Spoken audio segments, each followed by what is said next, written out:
প্রিয় শিক্ষার্থীরা, তোমরা সবাই কেমন আছো? আশা করি প্রত্যেকেই সৃষ্টিকর্তা কৃপায় অনেক ভালো আছো। আজকের ভিডিওতে আমি তোমাদের বিজ্ঞান অনুশীলনী বইয়ের সূর্যালোকে রান্না এই অধ্যায়টি নিয়ে আলোচনা করব। প্রিয় শিক্ষার্থীরা, প্রথমে তোমরা এই অংশটুকু বাসায় পড়ে নেবে। এরপরে দেখো, প্রথম ও দ্বিতীয় সেশন।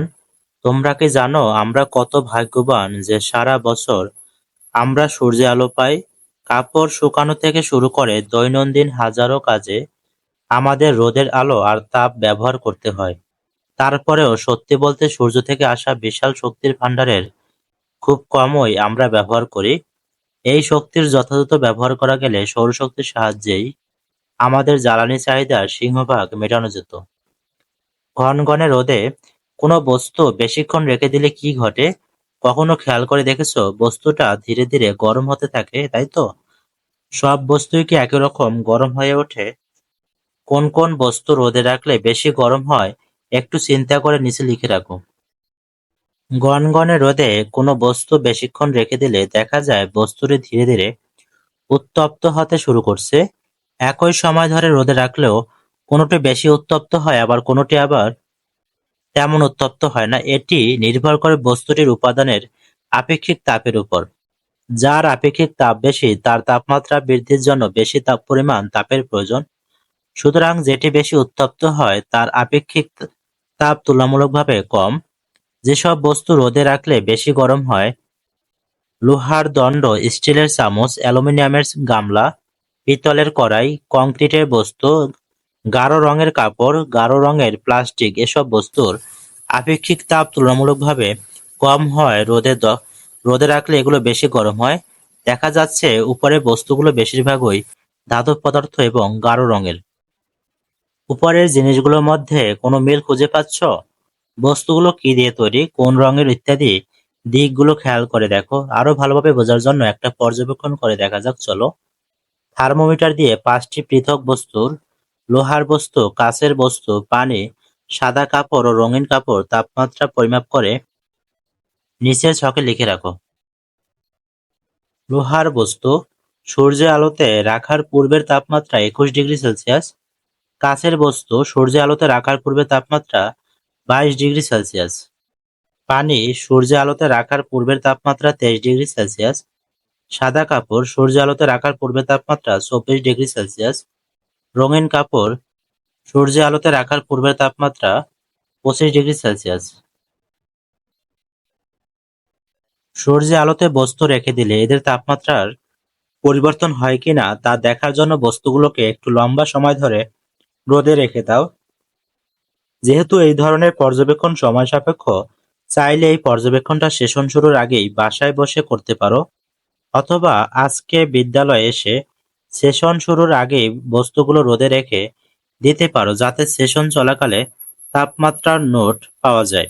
নির্দিষ্ট সময়ের পরে অন্ততপক্ষে 30 মিনিট রোদে রেখে দেওয়ার পর থার্মোমিটার দিয়ে বস্তু 5টির তাপমাত্রা পুনরায় পরিমাপ করো এবং নিচের ছকে 2বার নেওয়া তাপমাত্রার তথ্যই লিখে রাখো।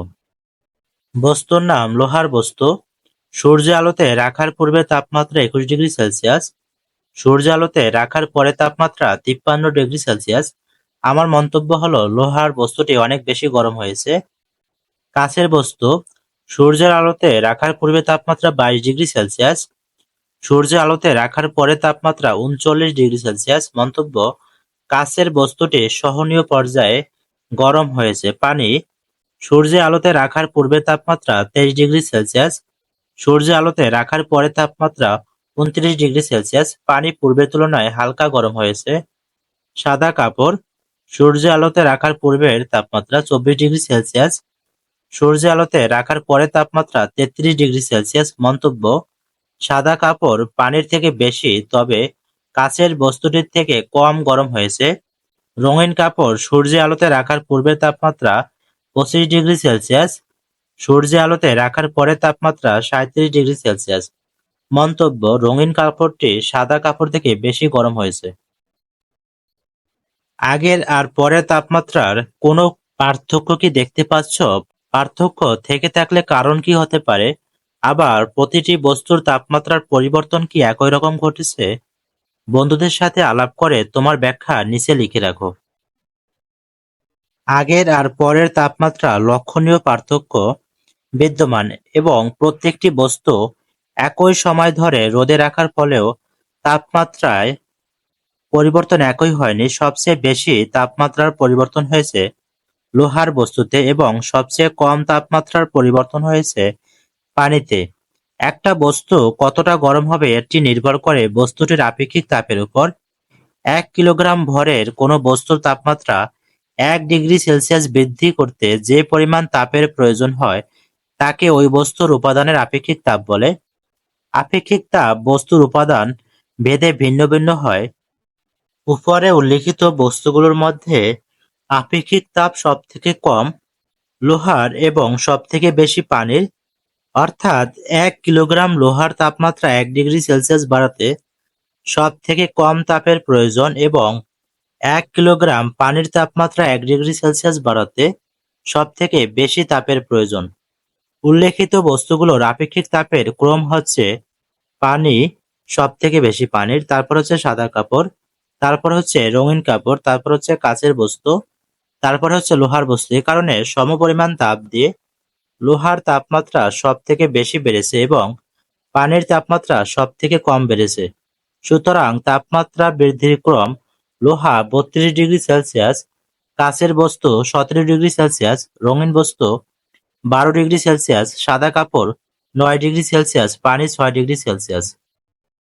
প্রিয় শিক্ষার্থীরা, আজকের ভিডিওটি এই পর্যন্তই। তোমাদের যদি ভিডিওটি ভালো লাগে তো অবশ্যই চ্যানেলটিকে সাবস্ক্রাইব করে সাথেই থেকো, যাতে করে পরবর্তীতে তোমাদের প্রতিটি বিষয়ের সমাধান ভিডিও দেওয়ার সাথে সাথেই তোমরা নোটিফিকেশনের মাধ্যমে খুব সহজেই ভিডিওগুলো পেতে পারো।